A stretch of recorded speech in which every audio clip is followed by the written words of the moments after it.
Happy Spring Equinox! In just a couple of days, the sun is going to move out of Pisces and into Aries. It's going to be a whole new astrological year, and we are going to dive into that chart today. Hi everyone, it's Emily with Emily T Astrology, and I am your host for Hermes Speaks. This is your weekly Astro check-in where we explore the current quality of time. And normally we bring in some added mercurial insights through the written word and bibliomancy. This week, however, we're going to be doing things a little differently. We're going to listen to Hermes speak. We're going to hear some messages from Mercury through conversation between two astrologers, because Mercury is also the planet of astrology. On that note, I'm really excited to welcome my friend and colleague for a conversation today, Whitney Kranz of Astro Arcana. Thank you so much for having me, Emily. I'm so excited to be here. I love your concept of Hermes Speaks. Hermes is, I refer to lovingly as my guy. Your In guy. other words, my patron. I love working with Hermes. I know you do too. And so Hermes is doing some interesting stuff at this spring equinox, and I'm excited to talk to you about it today. Yes, we're going to dive in. Whitney is a self-described astro bestie, your mystic sis, and I can I can attest to that moniker being very apt, as she has been on the receiving end of a few long-winded voice messages where I'm giving my woes, both astrologically and personally. So super happy to have you here today, Whitney. And we're gonna dive in, talk about the Aries Ingress chart. This is taking place on March 20th, 2026. Sun moving from Pisces into Aries, and this is important because it marks the astrological new year. And just in the same way that our birth charts speak to the unfolding potential promise of our lives, the Aries Ingress chart can speak to that unfolding potential for the year ahead. So it's a fun one to look at, and we're just going to chat about it, be real casual, and we're going to talk. So I think the first thing I'm going to do is bring up that chart and we will dive into it. Emily, while you're bringing that up, I'll just say I love that we're thinking of this almost like the solar return of the zodiacal new year, which really we can apply that logic just like with a birth chart. And I think when we do that, it gives us some really interesting symbolism with what we're looking at here. I also think it's just a really interesting time. Mars is so hot. I mean, March is so hot, but literally Mars is hot too this month. Yes. This month of March. Yes, because Mars at the time, as you can see right here, Mars in this chart is still in Pisces at the time of the Aries Ingress, but it's going to be moving in. It's going to be moving into Aries. And I think once Mars moves into Aries to join Saturn and Neptune, it's going to be super hot. Yeah, April is going to be wild. I can't remember the date on the top of my head, but Mars doesn't move into Aries until April 9th. And that's when we get some kind of wild fireworks. But we're talking about Mars's house here. So yes, we're talking about Mars's house here. And as I said, March 20th, I have this chart that you can see on the screen set to my location, but adjust for your time zone. And that's why I don't have any of the angles in. We're just looking at the planets, where they are, what their relationship is to each other. Whitney, what's your first thing that jumps out at you about this ingress chart? I know I should be talking about the sun, and we're going to get there because the sun is conjunct Saturn and Neptune here. That's a big deal. But there's a really, excuse me, But there's a really interesting symbol in this chart, and I know you see it too, Emily. It's the fact that here we are, Hermes Speaks, talking about Mercury, and Mercury in this chart conjunct the North Node while at its station point, right? This is the exact moment, time window that Mercury stations direct, and that feels so interesting to me. It's full of so much juicy symbolism. Obviously, with Mercury in both its detriment and fall here, we might look at this also at its station point, right? And think, yikes. But I think that the symbol that is coming through here with Mercury conjunct the North Node in Pisces, the sign of transcendence is how we are moving forward, like our ability to move forward this year, the zodiacal year of 2026. And it almost spells like creative redirects, right? The station point is important. It's not retrograde, it's not direct, it is literally moving still, right? So to me, that feels like, if we're looking at this like a solar return chart, that this is a year that is full of, yes, the potential for new growth, the desire, the North Node desire for new growth, but in sort of a redirecting manner, right? With that station point. What do you think, Emily? Yeah, I totally agree. I know this whole Mercury retrograde that is taking place in Pisces, that is concluding with that Mercury stationing on the node on the same day as this Aries Ingress. It does have this feeling of, there's a feeling of fadedness to it for me that yes, as you said, in Pisces has the feeling of transcendence. It's like so much has just taken place in Pisces over the last, 2-3 years, even longer than that if we're thinking about Neptune having been there for 14 years and just having moved out of that. And we have the host of the Aries Ingress, the Sun in Aries, Mars also still in Pisces. So there's this real feeling of, we're having to move through this transcendent state in order to start the new things. The new things are coming, but we can't completely, this chart to me feels like it's not just, okay, flipping a switch and all new things. We have to maintain something of the process, the transcendent process that's happening a little bit behind the scenes. Given that Mars there and the Mercury on the North Node, for sure. Well, I love that you bring that in, and I think it's important that before we talk about, the Sun conjunct Saturn and Neptune and all of the Aries action, that we lay the context, right? The context of what we've been going through under this Mercury retrograde, right? Because it's almost like that seeding point, yes, that moment of regeneration. And we're talking about the spring equinox here. That symbolism applies to the spring equinox itself. Mm-hmm. But what we also just had occur just 2 days before this Aries Ingress is the new moon in Pisces, right? These late degree new moons. So we're contending with, 2.5 years of Saturn having been in Pisces, but also just 2 days ago, we had a Pisces new moon. And the way that these planets have sort of been straddling that cusp of Pisces and Aries feels so interesting to me because, right, Pisces is the last sign of the zodiac, right? It marks completion. It brings the energies of every sign that has come before it. And then Aries starts fresh, right? So there's something here about starting fresh while still knowing where we came from.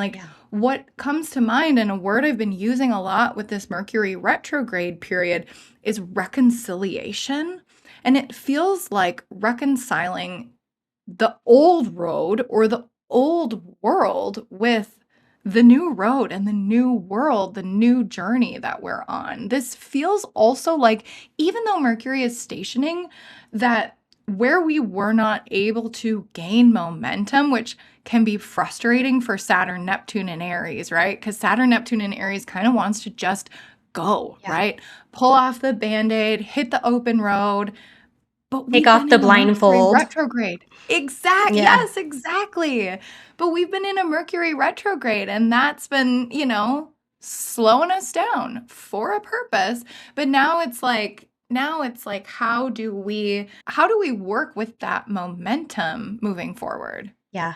Yeah. And I think as you're talking, I'm thinking about that we have been doing this dance across the sign boundary between Pisces and Aries for over a year, because remember last winter when we had both Venus and Mercury doing that Yes. retrograde, where they started the retrograde in Aries and they backed up back into Pisces and then they moved forward again.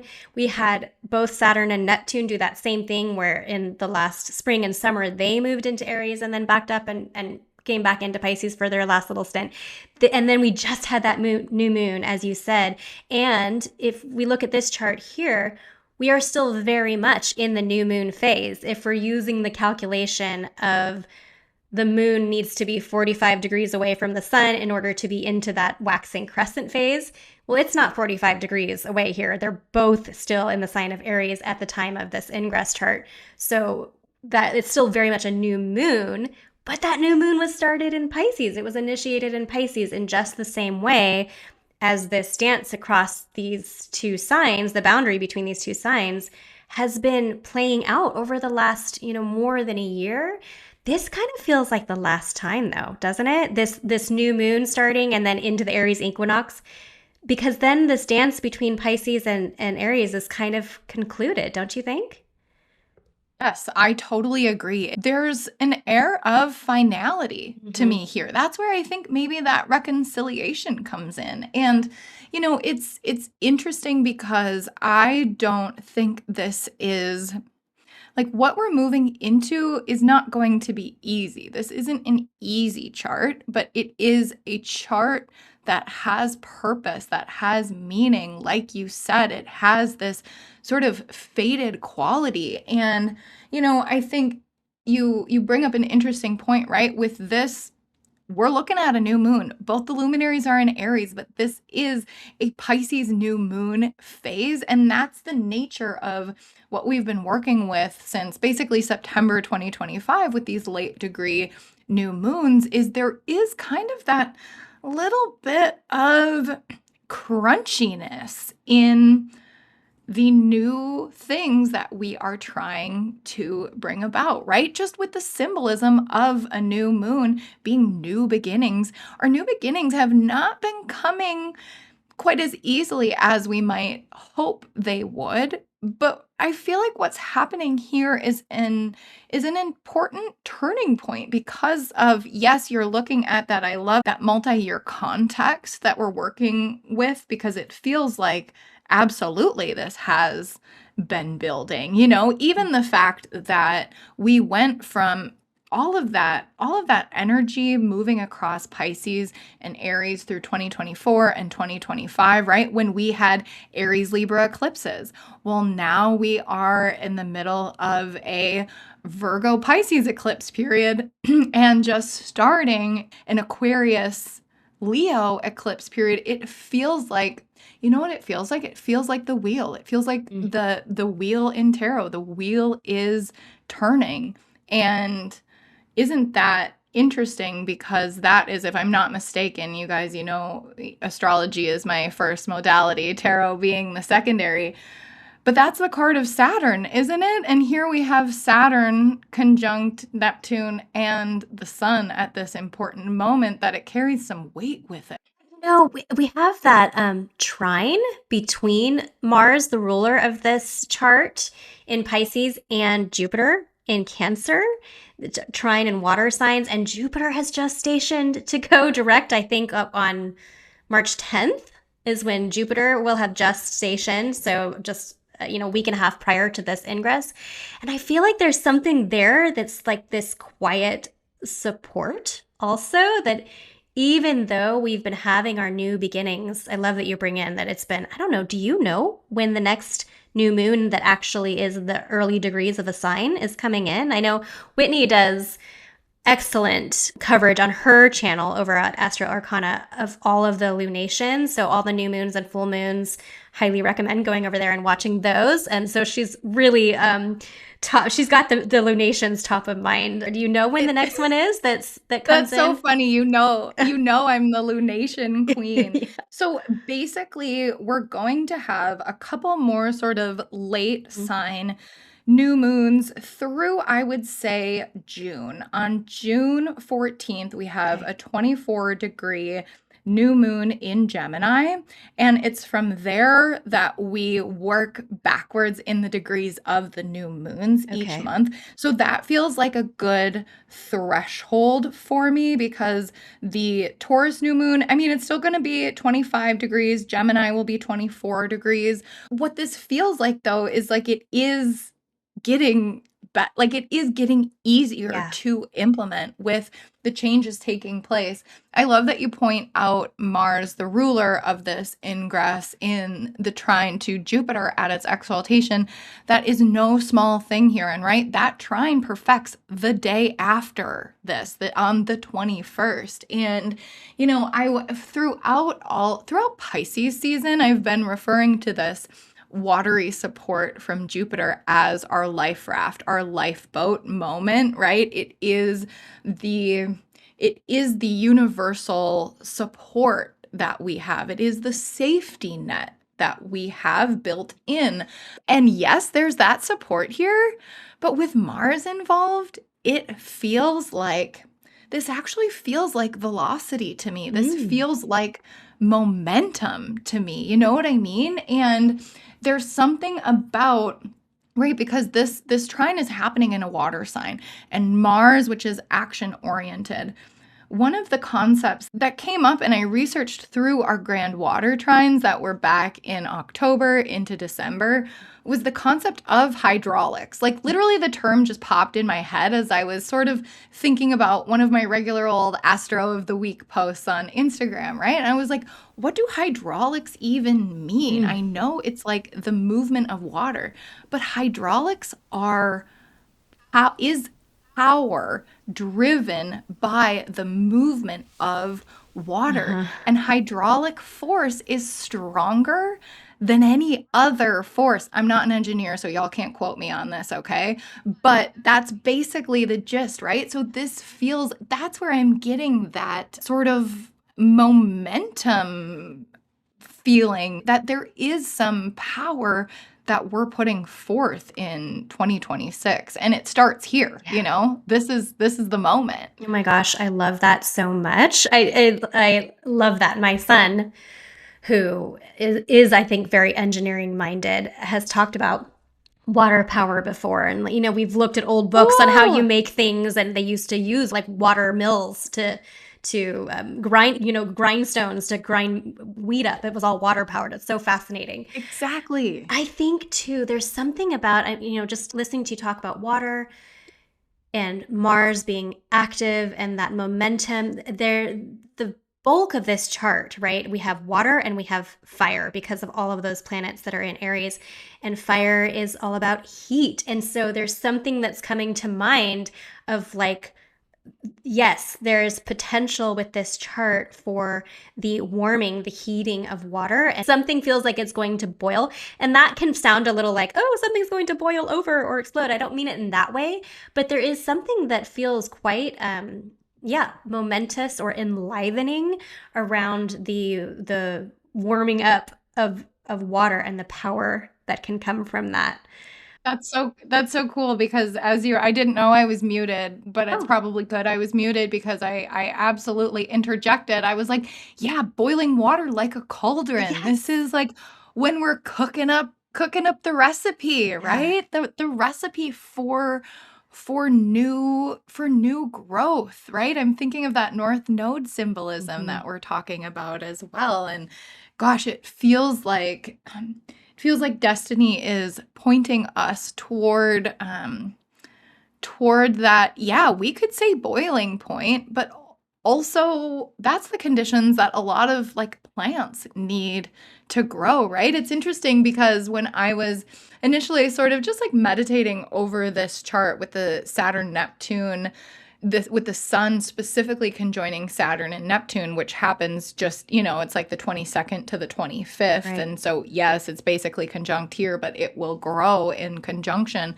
And I was kind of thinking of the sun shining through a greenhouse, right? And Mm, how the light, right? The sun, the maker of light in the place of spring, needs a container, right? It needs a container for a lot of things to grow in the best ability. And so it almost feels like that. I love that you use the water symbolism too, because we're watering the plants in that greenhouse. And I think those energies really fit. But I think you're right. Like maybe we don't need to be afraid, but maybe there is some sort of social collective boiling point yeah. here. Yeah. And I think and when we look at the fact that, in April that Mars moves into Aries, that feels like action toward that collective boiling point. Yeah. Yeah. But, I think there being the boiling point, but what makes me feel like, okay, but maybe we don't need to fear it, is that we do have three legs, if you will, of what will be those sextiles and trines that are taking place over this summer. I think I've heard it referred to by Dan Waits of World Astrology Report and S.J. Anderson as Barbo's basket. Have you heard of them refer to Yes. it as Yep. that? So we have in this Exactly. chart, even though it's not, some of them are out of sign, but we do have with Pluto in the early degrees of Aquarius, trine Saturn and Neptune and the sun in this chart in the early degrees of Aries. And then we see the little blue line is thin because it's out of sign, but that Uranus by this summer will have moved into Gemini, and that will be a third leg of this series. And then, by the summer, we'll also get Jupiter into Leo. So making 4 points along this fire and air, the supportive aspects of the sextiles and the trines that's coming in. And so even if we're having a boiling point, it feels like it's a necessary moment into this like very creative and potentially productive new world that we are likely to be entering, right? And I think we can all feel that just in our lived Exactly. experience right now, that feels like it's on the horizon for us. But I love that these big heavyweight outer planets that are slow, that are like the drum beat or the bass note in the song, that they are in these supportive relationships with each other in the midst of these faster moving planets in fire and water that are starting to boil. There's Yes. something behind the Yes. scenes there, which is echoed by that Pisces, that kind of finality of the Pisces, the liminal quality, the transcendent quality of the Pisces energy. I think it's, how they say when you see things 2 or 3 times in different ways in astrology, then it's a thing. And I think that's two ways right there. We've got this Aries new and Pisces finality, and we also have those larger outer planets slowly moving in positive relationship to each other while we have the boiling water of the Aries planets too. I mean, listen, like change doesn't happen in a vacuum, right? And before you reach the star card, you have to confront the tower, Mm-hmm. And in that way, you know, not not all change is bad, right? And this is, if we're just bringing it back to, I love that you reference the outer planetary shifts that we're getting into through the spring and, June 29th when Jupiter enters Leo. It's going to be wild, especially into July. And when I say wild, I have a grand fire trine in my chart. I like wild. Let's light it up, right? Mm-hmm. But bringing back to this chart and this current moment, it's like how we reanimate parts of ourselves that we thought were dead, right? This is a resurrection point. This is the end of the zodiac into new life. And that's not easy. It's not easy for a sprout to break its way through the earth toward the sun. It is not, easy for a caterpillar to go through the transmutation it takes to become a butterfly, breaking free of their cocoon, right? But it is a symbol of new birth and the necessary, sometimes struggle that we need to carry. So we can, maybe I'll use the word because Pluto is involved here from an outer planetary perspective, like cauterize the old wound, you know what I mean? And I think you've been using that word a lot for Saturn Neptune, right? The cauterization, or am I making that up? No, yeah, I have been using that. That's what I've been thinking about for over a year, Like a actually. year, Yeah, that's exactly, been my phrase. I know. For Saturn Neptune is the cauterization. Exactly. Is that like the burning off for sure. I think it's such an interesting chart. Do you make anything from, what do you think about Venus and the moon being so close to each other there? Have you thought about that at all? I just am noticing Yeah. it. It popped into my eyesight right now. I think Venus and the moon together in this chart is really, well, let's start with the moon. The moon as the weaver, it's important that she is here witnessing the change that is happening. I think the moon in such close proximity to Venus spells themes of the divine feminine, right? And this is Aries, right? This is not a place that Venus does so well. She is technically in detriment here. But Venus in Aries is like a warrior queen. And so there's something here that tells me with Venus and the moon so close together. And this is squaring Jupiter very obviously here, that there is, maybe if there's a part of us that has been sort of aching for this change, aching to move forward, that there is a way that the moon witnessing this feels like we can claim our sensitivity as a strength rather than a limit or in a negative way. I think it's actually really beautiful, and I always speak about the moon in this way, this sort of like witness of divine timing. Like the moon sort of softens this at the same time we maybe reconcile our own divine rage, our own divine wisdom, and maybe they're the same. Yeah. Oh my gosh. I love that so much. I love that so much.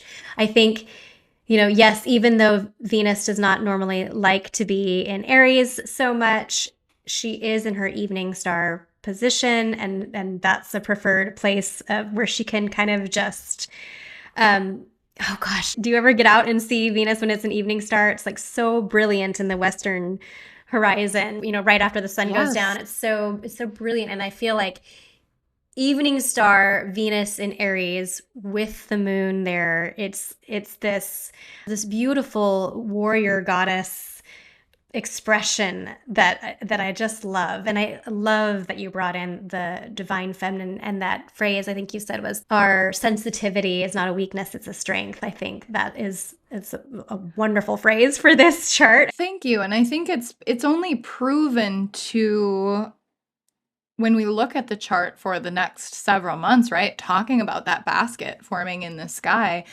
that Venus is moving slowly and strongly into her point of maximum elongation, right? Not only does she rejoice as an evening star, but she continues to become stronger and stronger, right? Venus plays kind of a sneaky, cool role in the astrology of this year. Even the fact that, like, when Uranus moves into Gemini, basically Venus is hand-holding Uranus along the way. And I just think that's so beautiful. There's something especially, and when I speak about the divine feminine, I truly believe that there is the divine feminine within all of us, just like there is the divine masculine, right? We are whole in these energies, and so I think that just continues to grow. Yeah, yeah. And I think I'm just looking at it here. She's probably just actually become visible in the evening sky, right? Doesn't it need to be about 15 degrees apart from the sun to be visible? Yes, So it looks like she exactly. will have just emerged as the evening star right around this too. It heralds something nice for this year, I think. Oh, yes. And coming into conjunction with Chiron too, who's also about to change signs. I don't really work with Chiron in transit, really only in my natal practice, but the symbols there on the screen, right? If we're talking about your brilliant assessment of cauterization, right, and what it takes to heal a wound, well, that becomes very visible here. And I think there's a lot of potential for the healing of the divine feminine in this moment. Yes, within us personally and also collectively. Yes. I love that. I actually think that's such a beautiful a beautiful place to wind down. Do you have any final thoughts about this chart in particular or going forward into March that you just want to sprinkle in?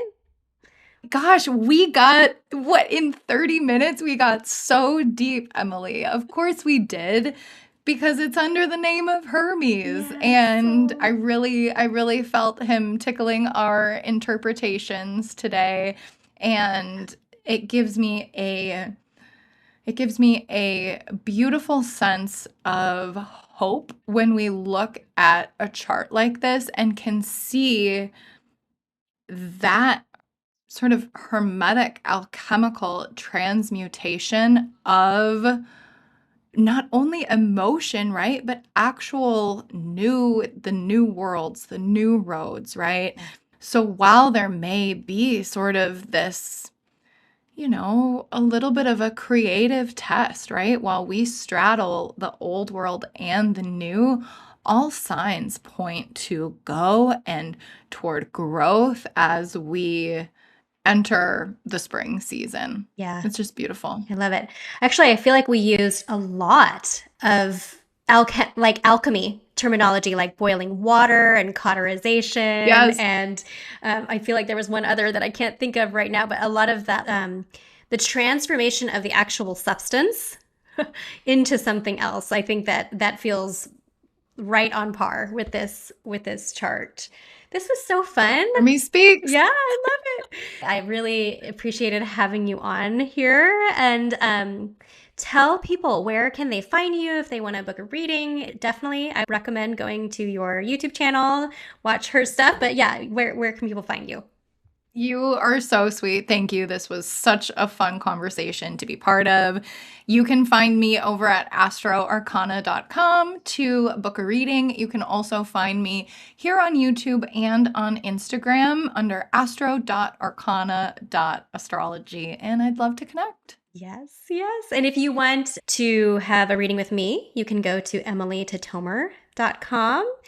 And please give me a like and subscribe if you feel so inclined. I would be very appreciative of your support. Whitney, this was such a great time. I really appreciate you coming on here, and we'll have to do it again. We'll have to listen to Hermes speak again sometime. Thank you. Anytime. All right, everyone. Happy Spring Equinox. Bye. Happy Spring Equinox.